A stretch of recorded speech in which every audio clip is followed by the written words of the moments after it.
Good evening, everyone. Tonight, we will be discussing the decolonization of Africa. Now, between 1945 and 1960, 3 dozen new states in Asia and Africa achieved autonomy or outright independence from their European colonial rulers. There was no one process of decolonization. I mean, in some areas, it was peaceful and orderly.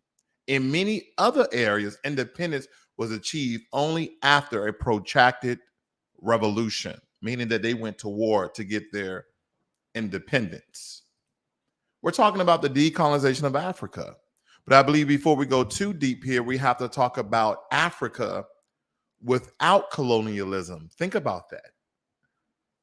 Would Africa economic development have been different without colonialism? Would it be richer today? I'm pretty sure millions of Africans thought about this. Now, there's been a debate for quite some time for the past 50 years. Would Africa be more prosperous without colonial interjection, without colonial rule? I mean, a few observations are in order. I mean, most African countries saw steadily rising incomes over the colonial period relative to the base of year of 1885, meaning because colonial rule, Africa did better. Their salaries increased, so to speak. Now, Africans were able to reap the benefits of the introduction of railways and mining technology. Furthermore, being colonized meant deeper integration into world trade, meaning they had other avenues of income because of colonization. Now, how much of this is due to being colonized? How much it would have been happened anyway? The wake of trade expansion is very, very unclear in this 50 years of research. I mean, the fact that we see living standards increased on average does not imply that everybody's living standards increase. I mean, for instance, in South Africa, the emerging impact of land exploration and the creation of dual economies. We're talking about Palmer and Parsons in 1977 on incomes suggest that Africans experience a severe deterioration in living standards as a consequence of colonialism. So we might observe formal sector wages going up while the vast majority of the African population cut off from their formal sector, sees its purchasing power deteriorate, meaning they can't buy as much things as they once could.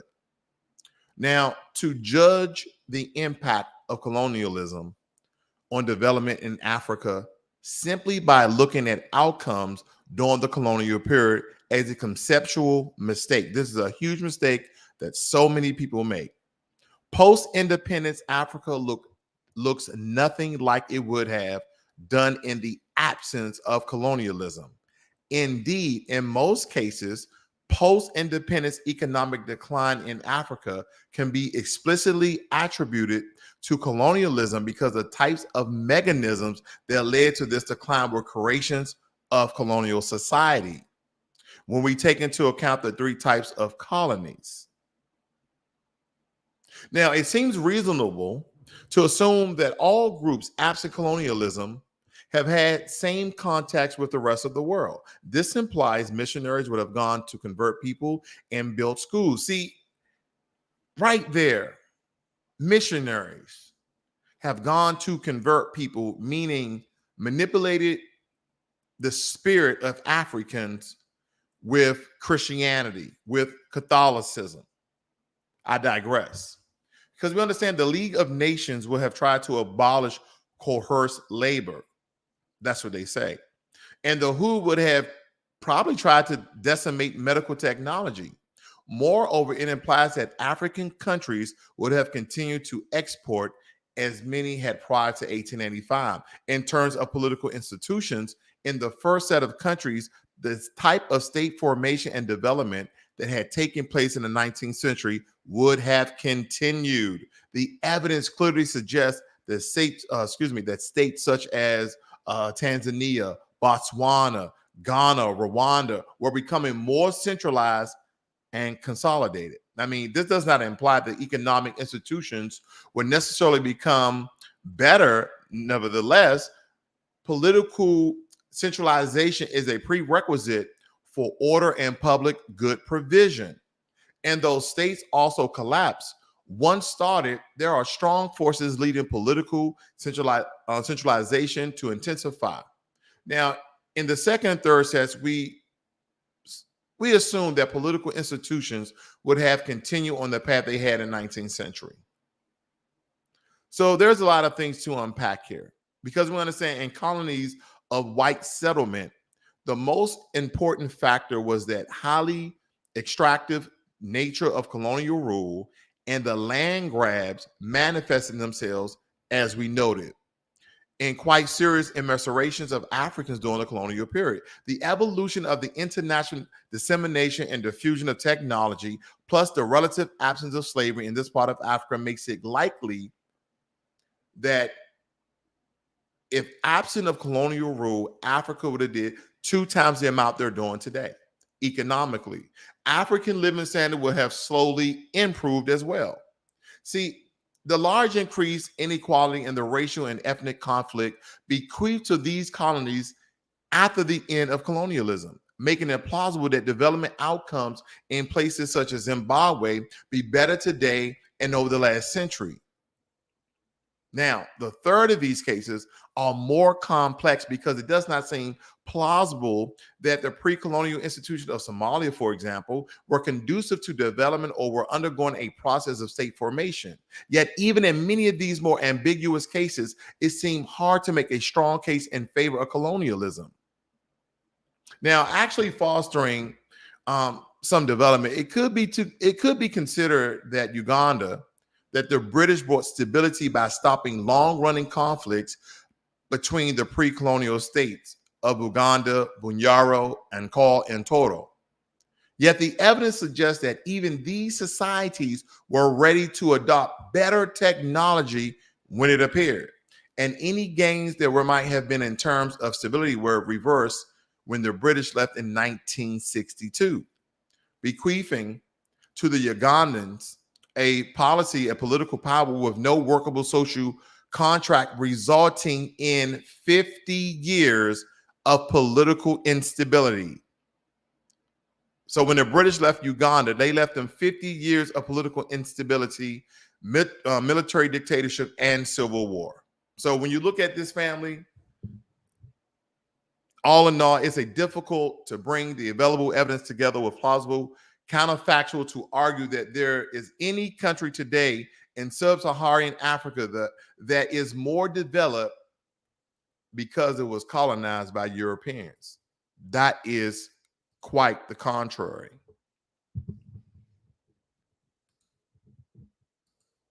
That is quite the contrary. We have to look at this because when we think about Africa and we think about how Africa is the richest continent in the world, but with the poorest people living on it. And as I stated before, when the colonizers went over to Africa, they also brought technologies of mining and railroad. Also, they started 1,000 years of beef in the Ugandans and other sorts of African countries. So the narrative and perspective, a lot of philosophers and economists would say that half would say Africa benefited from colonialism in modern day society. Then the other half absolutely disagrees, because without a foot in the door, who are we to say that Africans would have even let Europe in their trading market, let alone colonize damn near the entire continent and still strip them of their resources today, but say they're free, say they are independent. So we're talking about hundreds of years being colonized, and now with some remnants of some residue of France and of course a large portion of China and some other European countries, Western countries, Eastern countries, Africa is still being colonized economically. Africa is essentially being pimped for the last couple of 100 years. When will Africa ever be decolonized? Now, first and foremost, anytime you talk about betterment, improvement, ascension, moving forward, the one thing you have to do is strengthen yourself, right? So I believe that as an African people, they are not landmass. They need to first decolonize their minds. Before they leave the continent, they must decolonize their mind. Either you stay on the continent or you flee and migrate to another landmass. But you have to decolonize your mind. See, the difference between uh, descendants of American slaves, foundational Black Americans, indigenous Black Americans, American Indians who are melanated, the difference is when the Europeans came and enslaved us, there was a continuous fight from our ancestors. It was a continuous fight. And that is why so many of us got killed. Because we understand that only 3% of our people came over from Africa. Majority of them was dropped off in Brazil. I think 5 million slaves were dropped off in Brazil. And I think America was anywhere between 300,000 and 600,000. But the landmass was fully populated. And even the Europeans at the time recorded that when they showed up to the land, there was melanated people there, not just your East Mongolian, Southern China looking people. No, not from what we know today, or Eskimos.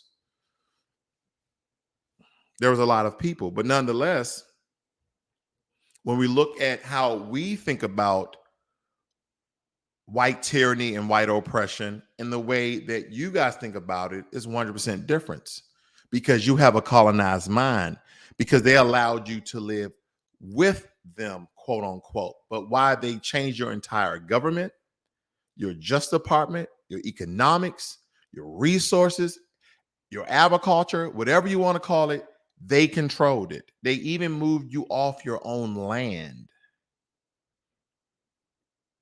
And you guys were the majority. Biggest point. You guys were the majority. We were the minority, and we were still fighting. Some of it was political. Some of it was physical.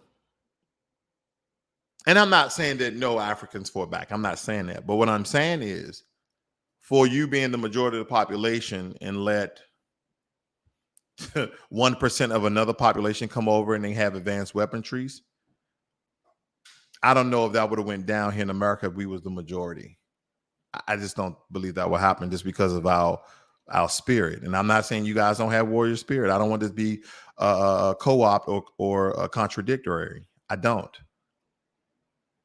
But we understand that so many of our great, Black American philosophers, like your Neely Fullers and your Francis Cress Welsings,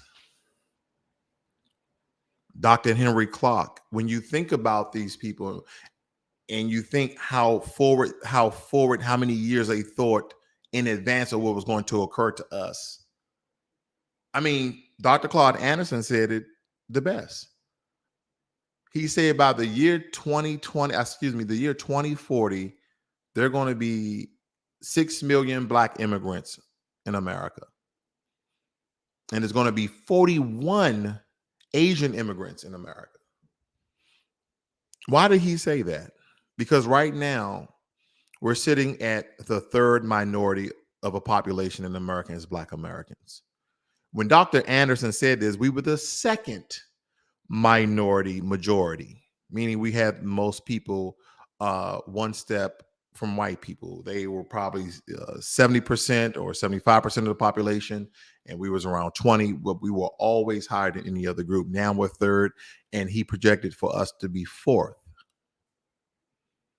So why is this important that when we start talking about the decolonization of Africa? Because it's just not their justice system. It's just not their economics. It's just not the way they conduct business. It's everything.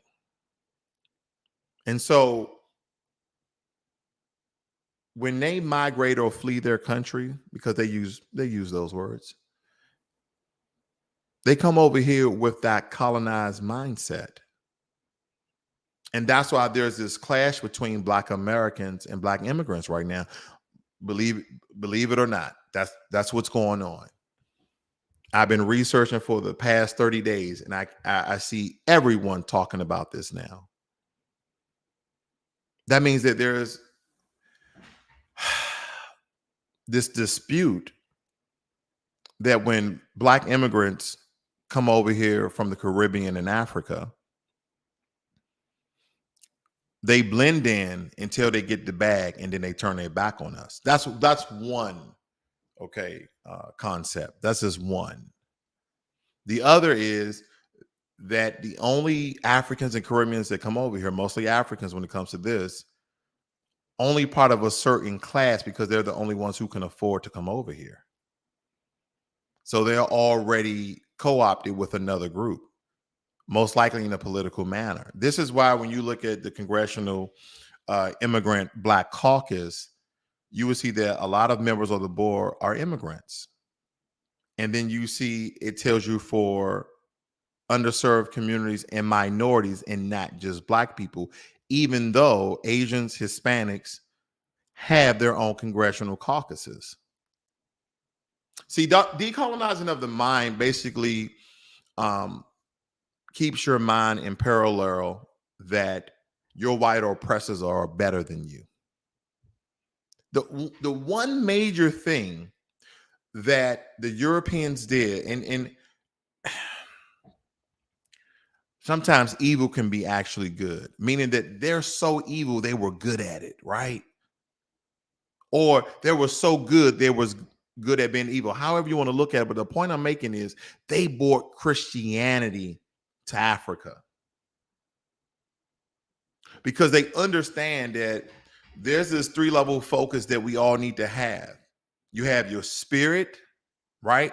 You have your mind, and you have your body. They control your spirit by bringing you white baby Jesus. That's what they did. And they made sure that the imagery of Jesus was white. And at first you were resistant, but because of maltreatment, getting whipped, getting killed, because we understand that you guys went through some form of that as well. You guys converted. And that transcended all the way up to the transatlantic slave trade. There's so many arguments today when it comes to different groups, like the Black Hebrew Israelites and Hebrews, and all these religious groups are trying to prove or disprove that the Bible originated out of Africa or out of Europe. But even though we have so much information that the Europeans brought Christianity to Africa, that's how they stole your spirit. They made you docile. They made you nonviolent. You didn't want to fight back. I'm just saying. This is my perspective. When I put the evidence together, when you read all the books you can possibly read, the produced content, this is what you come up to. That you guys were the majority. You might not have the military advanced technology, but you guys didn't formulate your forces and fight back because they first stole your spirit and then they stole your mind. They used your mind when it came to tribalism. You were separated, they separated you even more. And this went on for hundreds of years. So New Age Africans may not understand this. And then they take that colonized mindset and they come to America. And then some of the hate and vitriol that their mother and father, their grandfather and grandmother gave them, that Black Americans are less than. But I understand that's from colonization. I understand why Caribbean and African people on a large scale are using cake soap and whitening cream because they want to be closer to their oppressor. They want to be close to their colonizer. But it's psychological. So I don't I don't look at this as I'm looking down on my cousins across the, across the pond. No, I understand that this colonization is psychological. It's not just something that you guys are just deciding to do. It has already been decided in your subconscious mind, and you just on autopilot. I get it. And some people were like, "Man, you giving them a damn excuse." I'm trying to tell you, when you really when you really look at the psychology of this, it's because they have been living in a colonized mind. I mean, for hundreds of years, and then in the 1960s, right, 1940s to 1960s, the Europeans left the countries in shambles. Right, they was doing things one particular way for a very, very long time. Right, even before the industrial age, and now we're in the modern age. A lot of the African countries just got their independence between the 1945s and the 1960s. So they're on what, 40 something years removed from tyranny and oppression. And so what did they do? They said, well, we have this country, we have all of these different lines of business. How do we deconstruct this, dismantle this, take this apart, and build it up more African? They didn't do that. They didn't say, hey, just keep it running. The way we run our justice system, yeah, the way the white people did it before they left, yeah, they just do it that way. Just do it that way. The way we do economics, yeah, just keep on doing it that way. Capitalist society. That's just how would Africans done it prior to colonization?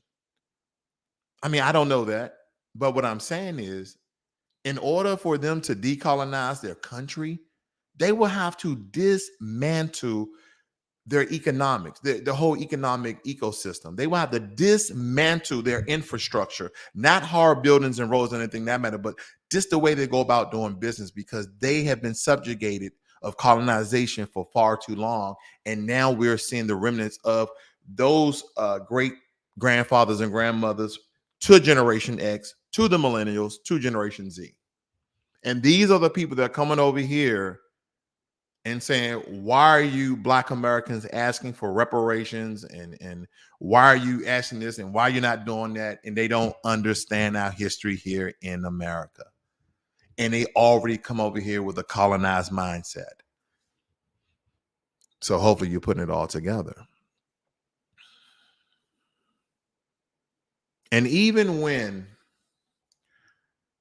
you can give them in-depth context about the way how we look at white supremacy and white oppression in this country, some of them still can't see it. Because you ever guys look like those movies like Born Identity, where they had some sort of special program and they brainwashed him? A colonized mind is brainwashed, folks, and not everybody can break that. Not everyone can break that particular mindset. So I understand when a lot of Africans and Caribbeans come over here, because of white colonization, European colonization for far too long, they've gotten their new training in colonization, right, in indoctrination from birth. Just like you and I. Most Black Americans are Christians. Why are you a Christian?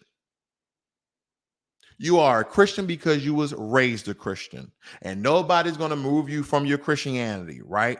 That's because you have been indoctrinated. You have been colonized in the mind since you were young, since you were 5. You had no choice. Because I tell people this: if you grew up in a Muslim household, you're telling me you wouldn't be Muslim? Think about that. If you grew up in a Buddhist household, you wouldn't be Buddhist? Those are the questions you have to ask yourself, family. Why would somebody give you their religion to be free?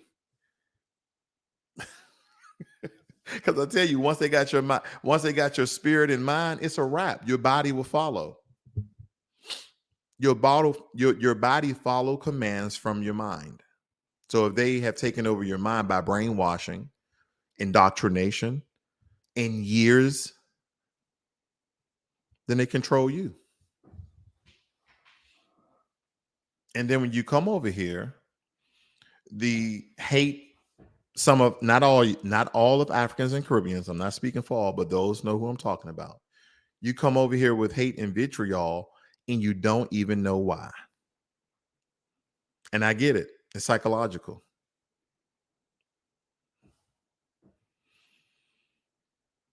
We have to look at these things, guys, in deeper context and understand that this is necessarily not giving anyone from the places I mentioned a pass, but I think we have to look at things on a deeper level, because some of them will not be converted. Some of them will not break their programming. Because my thing is this: if I went to an African country and you, the people, are fighting oppression, political powers, you guys are asking for reparations, et cetera, guess what I'm going to do with that struggle and fight? Absolutely nothing. I'm not getting involved and I'm not saying a damn thing. What am I saying? A lot of people from the Caribbean, a lot of people from Africa come over here and start to speak in politics and start to speak out loud about what Black Americans should and should not get. Shut your damn mouth. That's it. You came over here for resources. You came over here for opportunities. Go ahead, take the resources, take the opportunities. Just don't say shit. Oh, I am an American citizen now. Okay. You came over here for a better life, or did you come over here to disrupt what Black Americans already put in place? What are you trying to do? I see. I couldn't do that. If I went to an African country, I took my resources from America, I took my money, and I lived in the African countries, I would just be on the beach chilling. I'm gonna let them fight for their country. I'm gonna let them improve their country. I'm not gonna speak ill will about their people publicly, socially. I'm not going to do that. But this is the problem. A lot of them have come over here and have done that to us and still doing it to us. See, a lot of times I have to look up everybody. I have to look up everybody to see if they are a descendant of American slaves or foundational Black Americans or Black Indigenous American or American Indian. I have to look them up. And when I find out and I look these people up, most likely the ones who neglect us, the one who undermines us, the one who co-opt us, they're immigrants. I hate to say it, but that's the truth. Black immigrants. We already know what Hispanics are about. We already know what Asians are about. We already know what whites are about. That's all part of a white oppression system. Okay. And also, when we look at Pan-Africanists, right? At one point in time, I did believe in a movement, but that started to fade around 3 years ago because I saw the tide of how a lot of ratchet culture, believe it or not, is not Black Americans. A lot of the ratchet culture is not Black Americans. You have to look up people's history and who their parents are, and then you see where they get their mind state from. But do you know that there's Black Americans out there now that they believe that the Pan-Africanist movement is a form of white supremacy? Did you guys know that? They're now saying that, hey man, you're a Pan-Africanist, you're a white supremacist. And when you really give it some thought, family, you're like, well, if you're a Pan-Africanist, you're going to vote on immigration issues, right? You're going to vote to bring more immigrants over. Well, history shows us that when we bring immigrants over, and they get into political positions of power, they don't do anything for Black Americans, the descendants of slaves here in America. If anything, they bypass us. So then the question would be, why would you support immigration? And then that leads back to Pan-Africanism. Why would you support that if not to make a bond and join? Because some people are like, okay, yeah, we can do contractual, transactional agreements, but you can stay in Africa and we can stay in America. Some people have said that too. Family, this is not me. I'm just telling you guys what I've heard. They say that Pan-Africanism is a form of white supremacy. Because you know what the Black immigrants are doing to Black Americans, then why are we trying to form a partnership? Let's put that on hold until we get out things that we deserve. See, Africans have a fight too.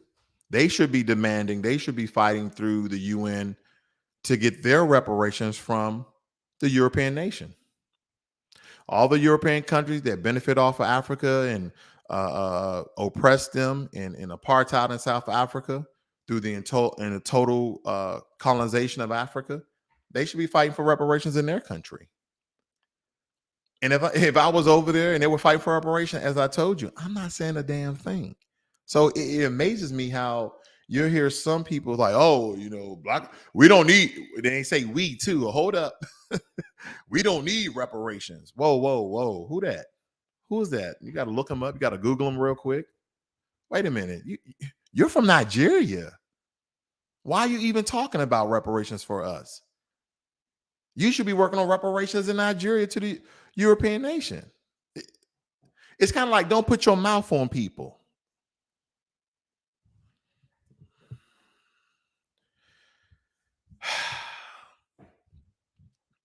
Family, those are my thoughts for tonight. So the only way that Africa will be free from European colonization and Chinese and economic imperialism is when they decolonize their minds and then decolonize the colonizers' systems that they left in place. And then second, you have to cut the umbilical cord on China. Stop letting China give you blood loans. Talking about, we're going to give you $15 billion, triple your GDP, by the way, but you took the $15 billion and you have to pay that back in 5 years, knowing that your yearly revenue for your entire country is not even $100 million, but you took the money. I know that's greed and corruptions. And a lot of people over there would say the reason why we can't progress, the reason why things aren't better in this country is because of the government. Well, if they want to take a page out of our book, because again, they come over here, they blend in, they skin in, they want to take a page out of our book, look at how we handle the government. Look how we handle justice. You'll have social media creators talking out against it, making other powers that know, putting pressure on the political power structure here in America. And we're the minority. And you're the majority. And I said, in any great revolution, people will die. If Africa is not ready to die, they will always be colonized, either economically or through all their systems within their infrastructure in their country. They will be controlled. You have to have a revolutionary mind, meaning that you are not afraid to die, meaning that you're willing to do anything possible to make your country as better than any other country in a European nation or the Western nation like America. You have to be ready to die. And it can't just be one of you, two of you, 100 of you, 1,000 of you. If you got 50 million people in your country, you're going to need about 25%, because 25% of the country can tear that bitch up. And at the end of the day, all those people in the government who like oppressing the people, keeping these heinous dictatorships, because not all, now someone's going to look at me wrong when I say this, but not all dictatorships I believe are wrong. I believe the dictatorship in Rwanda is not wrong. That guy has done a terrific job, and I haven't heard any negative stories out of Rwanda, according to the president. I think his name is Paul Kagame. But that's the only one I think I currently approve of. Of course, that can change day by day. But I'm just saying, that's what you will have to do. And everything you do with China will have to be contractual, meaning that if they give you $15 billion, that you give them something of equal worth. If they want that special metal that they make cell phones with, well, that's what you give them, how many tons you need. And if you believe from the current world trade free markets, of that material for that amount of weight equals 15 billion, then that's how much you give them. But see, there's other contractual things that I think that Africa went wrong because of their corrupt governments. Is 50% of your workforce when you come over here has to be African, has to be the countrymen. And then also the machinery.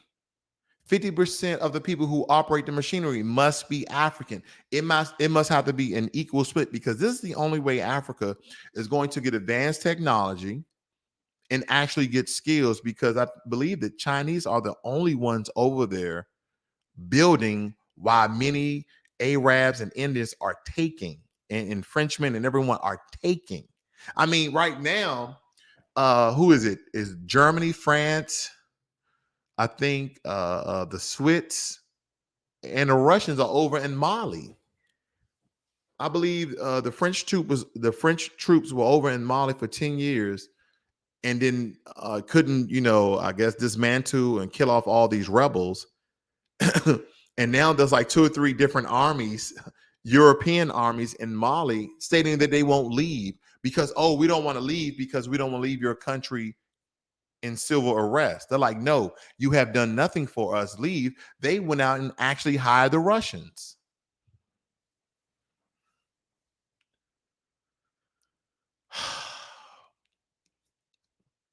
My question is this: what African nation has the most powerful military? I don't know if it's Kenya. I don't know if it's Nigeria. But here's the thing: why didn't Mali just hire one of the most powerful African